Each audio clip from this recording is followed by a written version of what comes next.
আসসালামু আলাইকুম রহমতুল্লাহি ওয়া বারাকাতুহু। আমরা উজবেকিস্তান, তাজিকিস্তান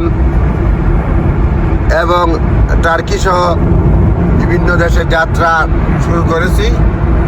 প্রথম দফায় আমরা উজবেকিস্তান যাব, তারপরে তাজিকিস্তান।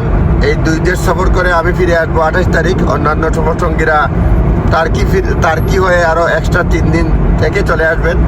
আমরা কিছুক্ষণের মধ্যেই গেটওয়েকে রওনা দিব। Welcome to West Sussex. আমার মাহবুব ভাই আমাদেরকে ড্রপ করবেন, আর তারপরে বাবুল ভাই রয়েছেন আমার সঙ্গে।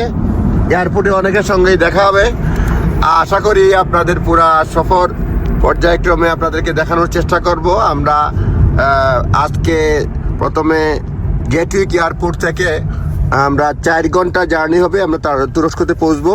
সেখানে ঘন্টা 1.5 যাত্রা বিরতির পরে আমরা যাব তাশকেন্তে যাব। তাশকেন্ট, সেখানে আরও 4 ঘন্টা জার্নি হবে। মানে টার্কি থেকে তাশকেন্ট, ইস্তাম্বুল থেকে তাশকেন্ট, সেখানে 4 ঘন্টা জার্নি হবে। আমরা রাত্রে মানে আগামীকাল হয়ে যাবে, অর্থাৎ মধ্যরাত শেষে 55 মিনিটে 12টা 55 মিনিটে আমরা তাশকেন্তে পৌঁছবো ইনশাআল্লাহ। তখন আপনাদের সঙ্গে বাকিগুলি শেয়ার করব। আপনারা ভালো থাকবেন, কথা হবে আবারও। আমাদের জন্য দোয়া রাখবেন। আসসালামু আলাইকুম।